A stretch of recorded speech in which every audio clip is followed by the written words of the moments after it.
Hi, in this slide I want to talk about how profitable or unprofitable a corporate culture can be. Particularly in the last 15, 20 years, there's been a lot of research on corporate cultures and how effective they are or aren't. And in one survey, researchers went out and asked CEOs and C-suite kind of people, hey, your company is known for its cult-like culture, and you're a very admired corporation. What percent of your every year's profit power comes from the quality and intensity of your culture?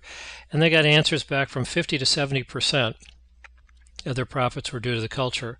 So part of being twice as profitable as everybody else in the world is our corporate culture is giving us that extra double on our profitability.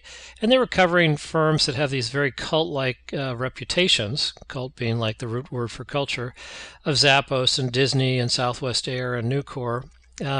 Curiously, Zappos and Disney actually run courses. They'll give you tours to their place. They'll give you courses on their culture and how they design their culture and how it all works.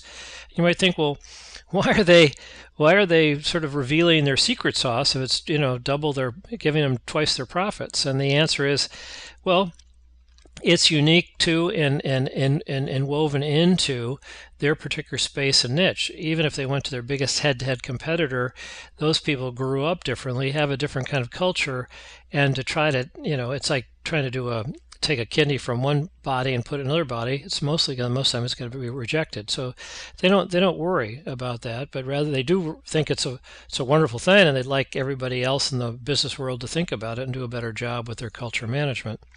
Another survey went out to ask Wall Street analysts, how important is corporate culture to the profitability of the companies you cover? They said, oh, it's really important. I mean, we see the most profitable companies have fantastic cultures, and the worst ones have very dysfunctional cultures.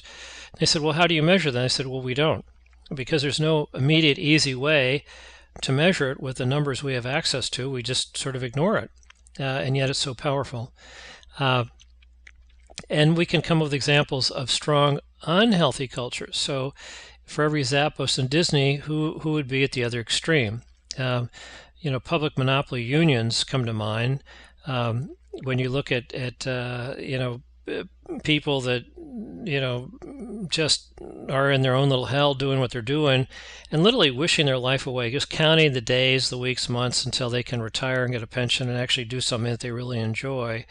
That would be the sign of maybe a very strong culture, but unhealthy, and that the people aren't alive, they're not learning, they're not growing, they're not innovating, they're not creating more value, they're not taking care of their customers, and they know it. Customers will come in and bitch. They say, I'm sorry, that's just the way we do things around here. So I could give you more examples of strong and unhealthy things. Sometimes you find firms that are enormously successful, like Xerox. When they had patents on the xerography, they had more cash to invest than they knew, and they had a research center, Palo Alto Research Center, PARC, they called it, where they invented all the next office equipment kind of stuff. The idea of PC screens and mice and icons on the screen and so forth. They had invented all that. Steve Jobs went on a tour, saw the idea, and said, hey, we got to put this on our Mac that we're going to create. Kodak invented digital cameras. They said, film isn't going to be forever. But on the other hand, they wouldn't let the digital camera division compete with the film division, because that's where they made all their money and that's what they did. It's sort of captive to the core competency that sort of plants its own seeds of demise. And also when you have a very huge corporation, it's got a lot of bureaucracy for running a monster global digital film business, and some new little thing starts up, you say, well, let's start this up and grow it. The bureaucracy isn't the right way to run a startup. So we often talk about skunk works and spin outs to try to get things going on their own. Well, we now have a question here, which is, all right, we've done our net profit analytics. We've got an intersection of most profitable customers and items, and it's probably underserved because we haven't over-focused on it in the past, that's for sure. We've been distracted by too many other losers, both customers and items. How can we do this better? And we move along our journey and we get insights and we come up with little plays, and we say we want to make these plays work. Well, when you go to the people in the trenches, the frontline people that are taking the phone calls and filling the orders and the sales force, etc. And they're going, well, what are you talking about? I'm not sure I really get it. And why are we doing this? And how are we supposed to change and so forth? And ultimately, what's in it for me? Well, all these questions are going to take an enormous amount of educational, effort and repetition. And hopefully you can use these YouTube video clips for some of that challenge. And we'll get a lot of, well, we can't do that, pushback, nitpicking of any kind of change we suggest. But that's really because we haven't taken care of the conceive, believe, achieve, what, why, how, what's in it for me questions. If we get enough education, and then we can lower the initial experiments to very small little baby steps that everybody can do a slam dunk, we can start to get past the big stall, where people sort of nitpick and they just really want to do what they're doing because they just don't really get the conceive, believe, achieve thing. But I would say that when we look at most companies today and say to the employees, well, how cranked up are you to, do stuff and grow and whatever, most companies, according to surveys, have very unengaged employees.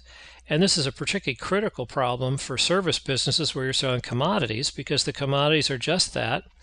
And the whole edge is going to come not just with the quality of your people, but how they work together to give a precision supply chain solution to a customer that matters.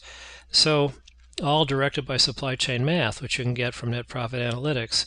So our goal is to make sure that every employee at a distribution company has a passion. I'm excited about my line of sight. I know exactly what numbers I'm working on and why I've got to improve them, how I got to improve them, and if I do that, how it's going to ultimately affect the company's numbers, and how I'm going to gain from that. I'm going to get a gain sharing bonus. I'm going to have job security, job pride. We have to start working on the what's in it for me set of list of factors. So, going back in summary, the best companies in the land that are basically overreported and studied are giving 50 to 70% of their profit credit to their corporate culture, and we can see how dysfunctional other cultures can be. So what are we going to do about ours? Next slide. Thank you.